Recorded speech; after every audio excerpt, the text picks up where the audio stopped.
Hi guys, and welcome. It's Peter du Toit, your host, SoccerBeat, and I got my team with me, our team with me, your team with me, Michael, Morton, Cheezboy Mokoena, and Tsepo Masilela. And today we're going to talk about a subject that's on every player's minds, every club owner's minds, and the fans, not really on your minds, but it will be after the show. It's about agents, football agents. And before I ask the guys, I'll tell you a story from my Soccer Laduma days. And you guys know I started Soccer Laduma many years ago. And we started a section called Sigaboza, which was, as you know, all about the transfer, what's going on with the players, the transfer fees, moves, etc. And I can tell you now, all of our stories, 90% of our stories came from club owners, coaches, and agents. And I can tell you, the coaches didn't like the club owners and didn't like the agents. The agents didn't like the players, didn't like the club owners. And the club owners didn't like the players, the coaches, and the agents. So in all that anger and all that moaning, all the stories came to us. And that's how we brought you Sigaboza. And now we're going to talk about one big part of this, although this part of this includes clubs and players. It's about the agents. And a bit of a disclaimer before we go into that, because I've dealt with lots of agents, local and international, over many years. And like any walk of life, you get good agents, bad agents, and average agents. And I can tell you, I've got some good friends amongst the agents, and some guys that I wouldn't go for dinner with amongst the agents. But I didn't have to deal with them because when I was a player, there was no agents. And I think agents came about because the unfair treatment players had in the old days, where when they signed you for a club, you were signed for life. Even if you had a 3-year contract, at the end of that contract, they could tell you, go away, we're not paying you a cent. Or at the end of that contract, they would say, we're selling you to somebody else and you just have to accept it. So agents, it was an important thing for agents to come into the game. But however, let's hear the personal stories from Tsepo, Mike, and Cheese about whether agents played a good role in their careers and in their colleagues' careers and their personal thoughts on agents. And maybe, Mike, you still playing, do you still have an agent? I don't. I've managed myself for the last 5-6 years, ever since I came down to the NFD. I had 2 other agents throughout my career, but they are currently no agent. So that begs the question. First of all, let's jump to start. Why did you get an agent initially? Does every player think, I'm young, I need an agent? Is it like a status symbol? I don't know, because I actually signed my first deal with Orlando Pirates as an academy player without an agent. It was literally just me sitting across the table from Ivan, and there was no negotiation there. Ivan just put the contract in front of me, and I signed the contract with no advice or whatever. But it was very generous contract. But then all the other players had agents, and they were all introduced. Point, Mike. Let me just stop you there. That's an interesting point. Ivan Koza could have, because you would have signed for Pirates for any figure, basically, because you wanted to play for Pirates. He could have taken advantage of that. But you're saying without an agent, without your parents being there, Ivan Koza's offer to you as an academy player was very generous. Yes. Yeah, I don't know. I'd been at the academy for 7 years, so I don't know if he felt like I'd done my time. But there was always a standard development contract that most guys used to get. And it was something like 5,000-6,000 Rand. Cheesy will know. Everyone got that contract. But for some reason, I don't know, Ivan offered me something a little bit different to that. And I was very fortunate. Yeah. Yeah, no, it was a little bit higher than that. He treated me very well. Tell me, when you say 5,000-6,000, you're saying 5,000-6,000 a month? I don't know. Cheesy might know more than me, but I know that was always the rumor that when you signed from the academy, it was 6,500 Rand or something like that for academy players, their first contract before you play the game. As a signing on fee or as your... Yeah, that was your monthly salary. Cheesy? How old are you? I was 19. A 19-year-old, 5,000-6,000 Rand, not bad. Then when did you get an agent? Compare it to what everyone else was earning in the first team, it maybe wasn't that great. When did you get an agent? So then after I'd played a couple games, Telkom Charity, a couple derbies, then all of a sudden the players were starting to introduce me to different agents. I think I met with 2-3 agents, all sort of recommended. I think the agents get in the players' ears and say, hey, sign this guy, sign this one. Can you put me in touch with this player? So I had a lot of introductions to different agents. And I sat across the table from a couple of guys and then eventually decided on... Mike, the choice of that agent, what was the motive? What made you decide him above other agents? I think all agents speak a good game, but it was also about who they were managing. He was managing a couple prominent players at the time. I think Bennett Chenene was actually the one who introduced me in a box one game, and I sat next to him while watching a Pirates game. And then that's sort of where it all started. I had a good impression. He was a nice guy. So yeah, I mean, they all sell you amazing dreams. And how long was he your agent for? Good 7-8 years, probably almost half my career. So it must have seemed like it was a good arrangement. Were you happy with him? Any problems? No, for the longest time. I mean, I suppose with agents, you never really know what's going on behind the scenes. So you don't know what's happening in negotiations when moves are happening and you're moving to different clubs and you may be playing good football. Then I think any agent could do a good job for you. Yeah, so it all seemed very good and rosy on the surface. But later on, further down the line, that I only then realized that maybe it wasn't the best thing that could have happened for me and maybe didn't do me too many favors. Okay, let's ask you the $1 million question. What happened? Why wasn't it the best thing that happened to you? Yeah, so I started to realize. So obviously, with agents, I don't know if a lot of people won't know this, but a lot of players pay their agents a certain percentage of their salary, and for most guys, it's 10% of their salary that they would then sign for with an agent, and that's their commission, and you'd pay them that every single year of your annual earnings. And I was doing that every single year that I was with him. He was getting me good deals, so I was happy. But then I started to realize that there was a good chance that he was taking commission from the clubs as well. And then I started to ask a couple of questions. How did you realize that? It's actually, I actually can't even remember what it was that sort of made it click for me. But it all came down to when I wanted to leave one of my clubs. And I said to the club, look, I'm actually not going to do the next deal with this particular agent. And that club boss said to me, no, you have to do it with him because we still owe this agent money. And I sort of like took 2 steps back and I was like, what do you mean you owe him money? I pay him 10% of my salary. And that's when I was introduced to the concept of double dipping and how agents are only allowed to take commission either from players or from the club, never from both. And then I realized this agent was getting double what he should have been getting. He should have said to you, don't worry, Mike. Yeah. I've already been paid. Peter, I don't even know. I have no idea what commission he was getting. So when the club boss told me that he still owed him money, I have no idea what that amount was. It could be much more than 10% of my annual earnings. But the bottom line is that agent was getting money from the club and from you, so he's getting double. What he should have done is said, Mike, don't worry, I'm getting paid by the club. Exactly. But I think the club should have said to you, Mike, because they would have seen your contract, and on your contract it would say you're paying the player. They should have said to you, Mike, we've already paid this guy. And that tells me... a lot of the time the deals with the agents are very separate from the club. So you'll have a direct agreement with your agent to say this is what you pay them, and that get a certain percentage of any commercial deals they do for you, and 10% of any contracts that they negotiate with you from a football club point of view. And that's very separate from what you do with a football club. So I don't even know if they'd have any involvement in that. So let me explain this to the viewers. What's really happened here, if you look at it from a business sense and a moral sense, what's really happened here is the football world is very small. All clubs know all the agents, basically. This club, and we know the names, but won't be mentioned now. This club obviously had an arrangement with this agent. And this agent obviously brought them players above other players, the clubs at times. So they made certain they looked after this agent. And they didn't mind a player like Mike and other players, obviously, paying the agent as well.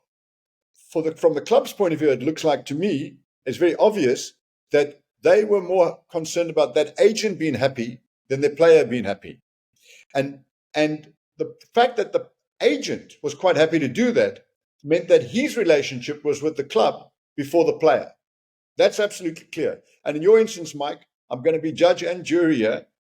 You were done out of money. But also morally, you were not looked after correctly because you're supposed to be looked after correctly. That's why you're paying that agent. And the club has a moral obligation to make certain that you financially looked after as well. I can tell you, a lot of clubs look after players exceptionally well. I won't mention names right now, but I know that for a fact. But there are some clubs, and in this particular instance, Mike, if I was your accountant or your lawyer, and I'm neither as a person or as a close friend, I would tell you right now, you were hard done by. And hopefully you weren't hard done by throughout your time with that particular agent. But so then did you decide to leave that agent and you went to a second agent? Yeah.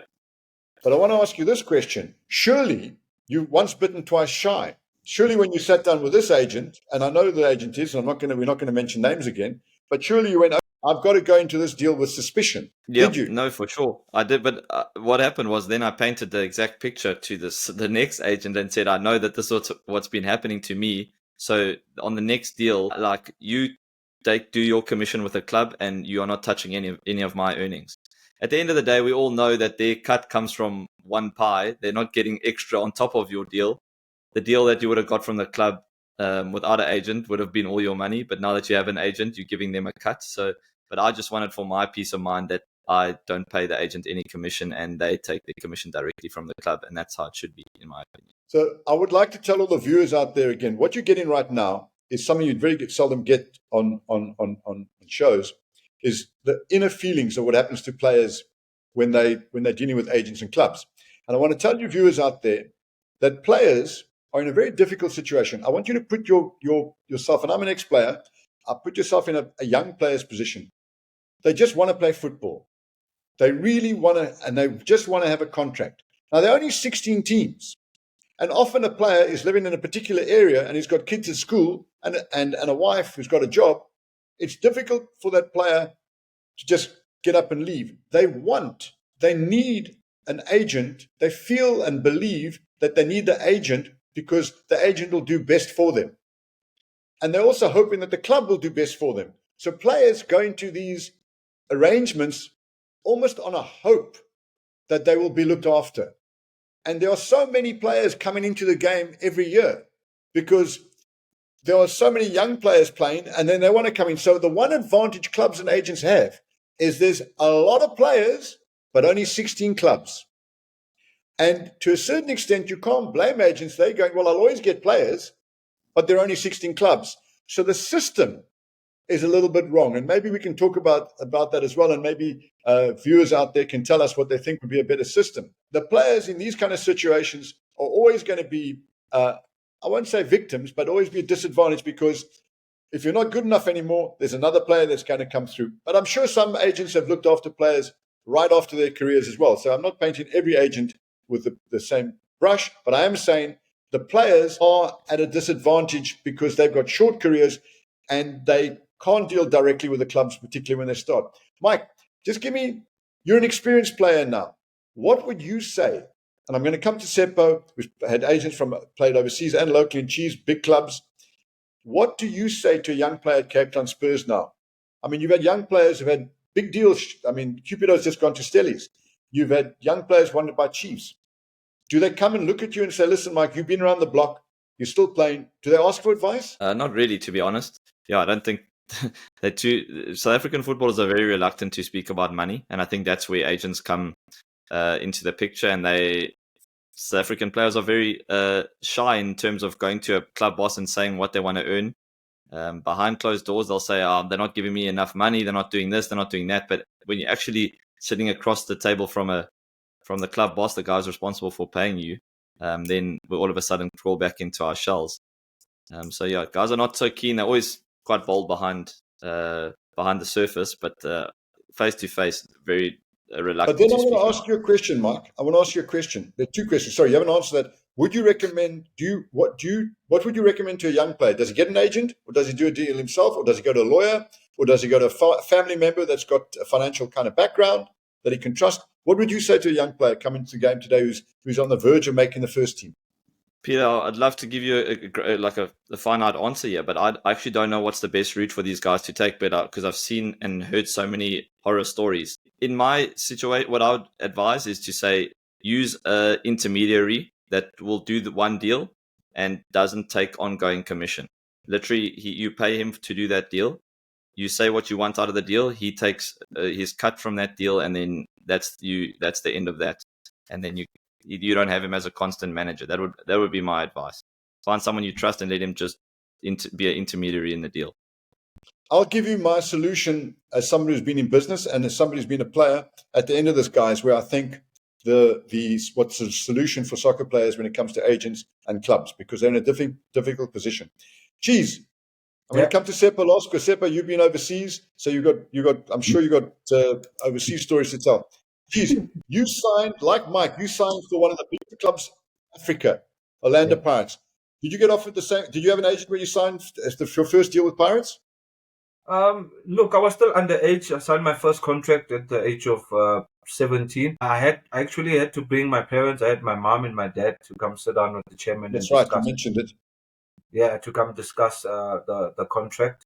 And then I eventually had an agent during the season. That was just an advice that I got from the club that I need an agent, a representative that could come and discuss, But I'm also echoing what Mikey said because I'm also coming from that 5-year deal because it's always like, hey, wena ungwana ko high, wena you go up here, we took you to school, we did this. So I'm like, so all these expenses you guys are counting for me just to get that 6,000 rand. So with my story, I had a bit of a fight with my parents. I know some of the viewers maybe don't know about this. We went to the office. It's me, my dad, called to the office with the financial advisor, with the chairman.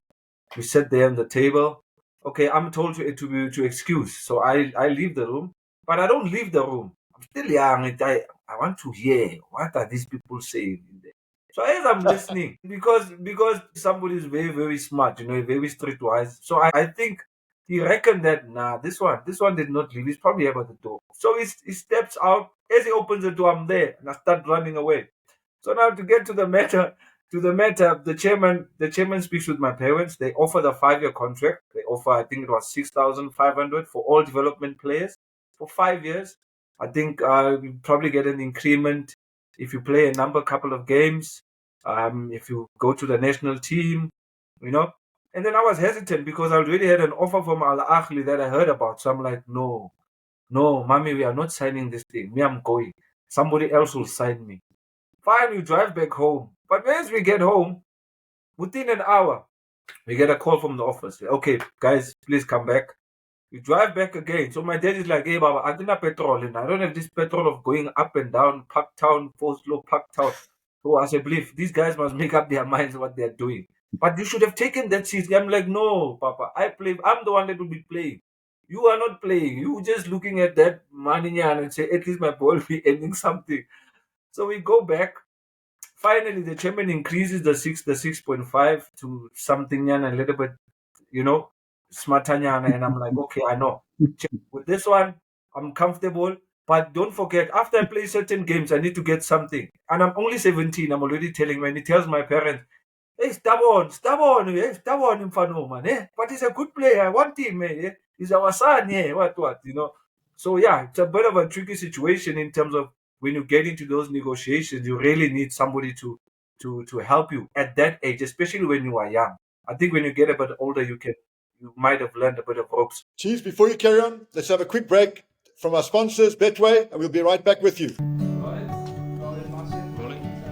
To all our believers, to the gunners of Kappa, to our drivers and stalkers Arabs, to the believers at the brazen head, to Langa, to Kwamashu, I'm back. We hear you. Now hear us. Siyabonga. Thank you. Betway, the official global betting partner of Arsenal. Welcome back. Guys, don't forget to like and subscribe and to comment and share and to follow us on our social media channels. And let's go straight back. There you are in Chairman Ivan Corsa's office. I met him many times. An imposing man, very smart man, but I've always found him a very fair man. But I haven't been on the negotiating table with him for a salary. But so there you're sitting with your whole. So the interesting thing here, you should have asked for a 3-year deal. But a 5-year deal takes you into 22 years of age where you basically come into your prime. But that's a separate story. Having signed for Pirates, your second contract, you must have got a second contract while you were at Pirates. Yes. A much better contract. Yes. A little bit better. A little bit better. I'm sure it wasn't $5,000. I think you could add maybe 2 noughts onto that figure personally, but we won't go into that right now. Yeah. And I can see you smiling, so maybe I'm right. Who negotiated that contract? You, your dad, your agent? I was advised by the club after we had signed the 5-year, which was compulsory. So I could not actually go for a 3-year contract because that's what I wanted. but then it was compulsory for all development players to get a 5-year contract. It was designed like that for all of us. And then, But you're not a development player when you're 22 and you're playing in the first team, but that's a separate issue. yes, correct. So now I'm saying during that 5-year period, I think my first season, I was introduced to an agent, one of the big agents in the country. I think he also worked for the club and stuff. So he was there to advise, and he was there to tell me. Sorry, Cheese. Who advised you to join the agent? It was the club. It was coming from the club office, because they did that with some of the development guys. It was me, Gift, I think Joseph Makanya.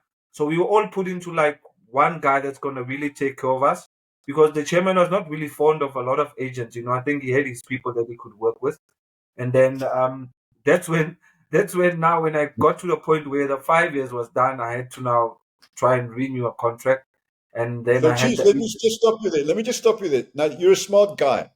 Did you not think at that time, hang on, the club is advising all their best players to sign with this particular agent? Did you not think that agent maybe owes the club a favor then, because he's just been handed the best young players? Don't you think you're in the same pot? Don't you think you're in the same pot then? And I don't know who your agent was, by the way. Yeah, tell me after the show. For sure. I think we were all put in just one pot, because maybe there was communication between, like you say, between the agent and the club. Say, no, you have to look after these ones, because don't forget that you are owing us something. Maybe there was something owed, and somebody had to try and put us in one pot and make sure that everything is fine and stuff like that.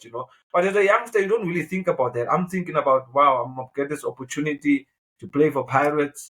I'm gonna get an opportunity to go to the national team, because that's the only club that could, you play for and you'll get a chance. And I had that in my first season already to get a national call-up. So it was a life-changing experience for me, playing with your guys that you've always admired. But now, as you get a little bit older, you start to understand these things now. To say, oh, I might have lost out on this and that. So Jeez, it was great when I had an agent. It was good when I had an agent. Jeez, I'll ask you another question. Do you think the deals you got from Pirates were fair? Looking at the criteria they use in terms of for all development players, if it was only for me, I would have felt it was not good. But it was okay for me, because as a start, I felt like... I'm talking about your second deal with Pirates or your third deal with Pirates. That your agent negotiated. Second deal was much better, because now I'm also getting a bit older, and I'm like, agent, please, when you get there, I think we need to double what I'm earning right now. I'm doing well for the team. I'm playing for the national team. I still have offers from other teams, but I still want to stay at the club. So please just try and negotiate something a little bit better. I gave him the figures that I wanted. I gave him a higher figure, but I knew that if they're not going to give me that figure, I could drop to this figure so that I can be happy. Because I wanted to start up my life. I mean, I cannot be working for 5,000-6,000 rand for 5 years, 6 years. When am I going to buy a house? When am I going to buy a car? So there's other things. Exactly. I must buy earrings. I must buy chocolates, because I was still in school at that time. Jeez, I'll ask you a question. So it looks like to me, though, two things are very important here for players out there, and maybe Mike and Tsepo can make a comment on this. It looks like to me, based on what you're telling me, and there are two important things. Number one, you as the player took responsibility upon yourself to tell the agent what you want. That's the first thing. Yeah. The second thing is that despite the fact that this particular agent had a lot of players from the club, it seems like the chairman and the chairman and the agent gave you a fair deal. Yeah. No, they gave me a fair deal. That's big ups to that agent, and big ups to the chairman, and big ups to you. So that's the kind of deal we want to hear about.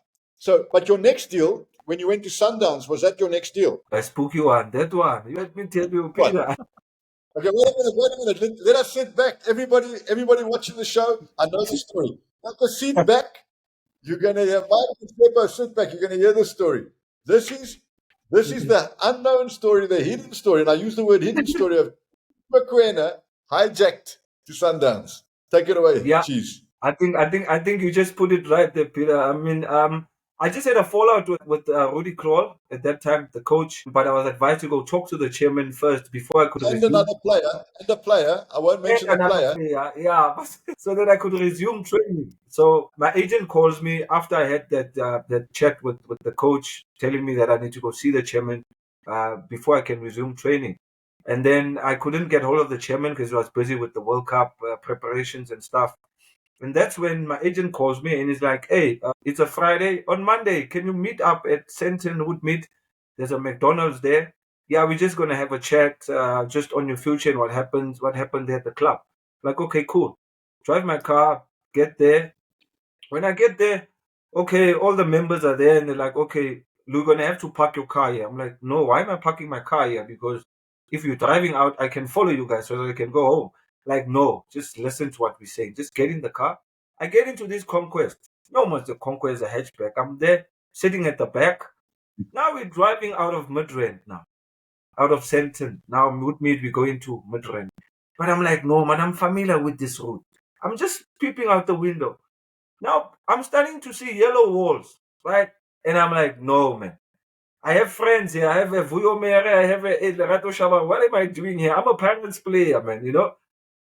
Agent tells me, "Hey, my guy, now I think it's the time for you to jump in the boot." So I jump from the back seat to get into the boot. I'm like, why am I jumping into the boot? He said, "They shouldn't see that you are here because the players are about to train. So if they spot you, it's going to be big news, you know? We're just coming here to have a discussion." Yeah, but but no, Peter's going to write something. If Peter's going to find out the time, So I'm like, okay, that's no stress. I get in the boot. We stop. Get it, clock up. I'm like, okay, this is Sundowns. This place looks familiar. I've seen this place. Now they're saying, no, you can't come out the car first. What you need to do, wait for the players to go inside to train. And they actually move the players from the main field, where you can actually see the cars come in, to the bottom field, so that the players don't see any movement. And now they tell me to sneak out. Now they're putting a hoodie, something on me. Where they just put this here. I'm walking, getting to the office. Get to the office. I meet my former coach, Harris Treu, who I worked with at Pirates. There's already a contract on the table, him, Ntate Trotmoloto. And I'm like, okay, what's this now? And they're like, we have confirmed this thing. You are going to be joining Sundowns. Here is the contract. Have a look at it. Your agent had a look at it. It's a super contract. I think it's better than what you were getting at Pirates. And yeah, I think you should just do the right thing and sign. I look at my agent like this. I'm like, but you should have told me this a little bit earlier, my guy. Mina bengazi ukuthi ngizosign contract ne Sundowns. Now I'm like, but does the chairman know? Because I have so much respect because I mean I grew up under the chairman. So I'm like, does that man know? Hey, I don't want problems. Me, hey. Like, no, don't worry, everything is sorted. That's when I signed for Sundowns. The following day, headline, Cheezboy Mokoena leaves for Sundowns. The backlash, I couldn't even leave the house. Pirates fans, hey, betrayed us. Why did you leave? I'm like, you don't know the full story. You don't know the full story. I get to the office of the PSL. Following day, now to go register. Now I meet the chairman. He's coming down the stairs. He sees me with these yellow tracksuits, Sundowns colors. And he's like, yeah. I was under pressure from my agent. I was under pressure from the coach that I was working with, Rudy Kroll, because I was no longer playing. The World Cup was around the corner. So I wanted to be back on the field. And don't forget, you got a lot more money. Guys, we're going to take a short break. We've got a competition here for you. Kaizer Chiefs Tops. It's a great opportunity for your Kaizer Chiefs fans to win some Kaizer Chiefs jerseys. And it's congratulations to the 6 lucky winners this week of 6 brand new Kaizer Chiefs jerseys courtesy of Kappa. At Luyanda Lukonzi W, at Lisa Ann Stiger, at Colin Manzini, at Masaro Saros, at Judy Pad, at Vuyokana. These were the lucky winners this week, but it could be you in this week. Please look out for the competition all over our social media platforms.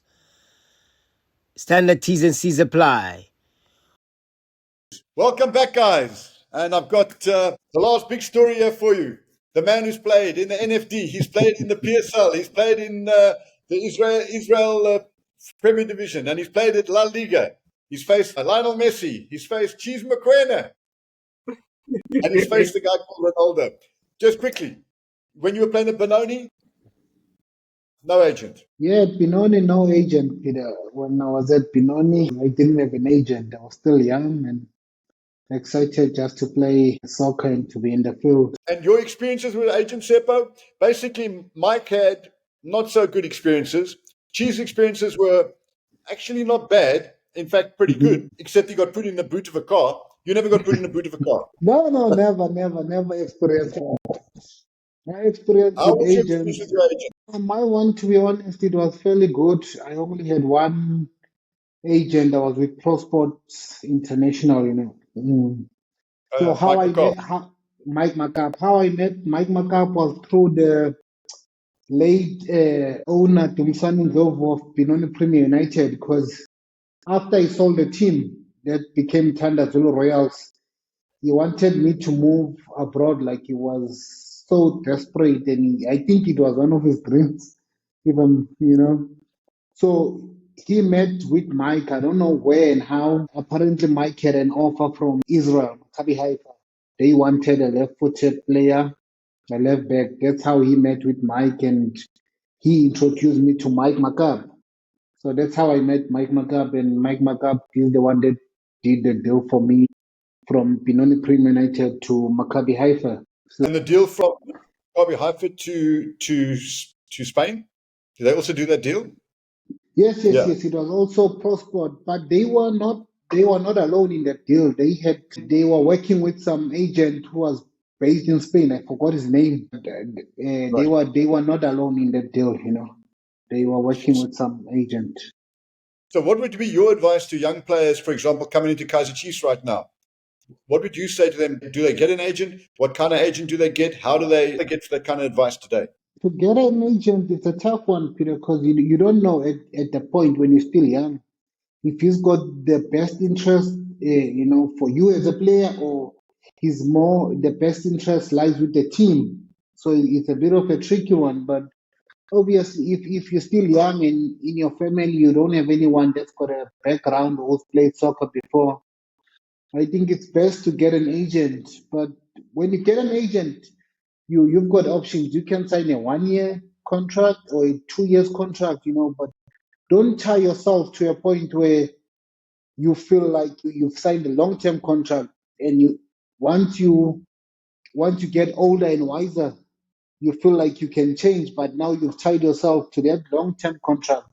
It's nothing bad if you're young getting an agent, but my advice would be you can sign a 1 or 2 years contract and see where the agent takes you. If he helps you to fulfill your dreams and goals as a player, and you know, if the relationship is good, you can always extend.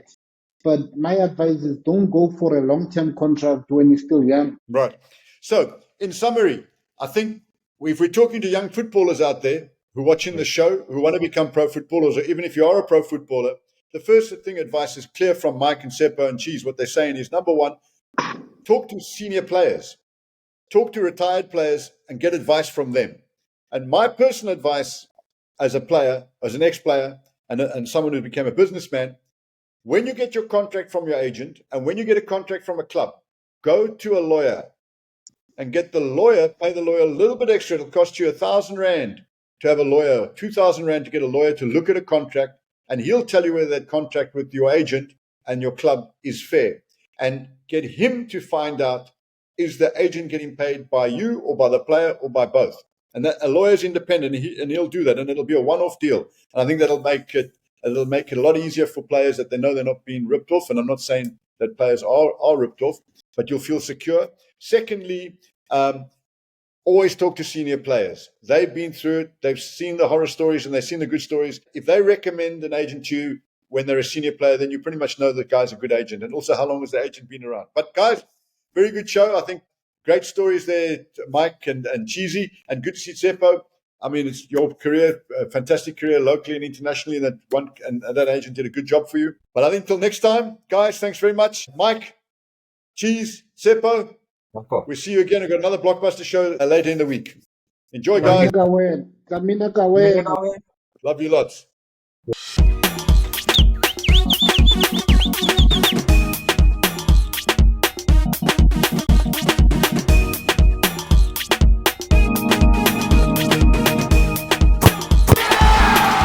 Hosta.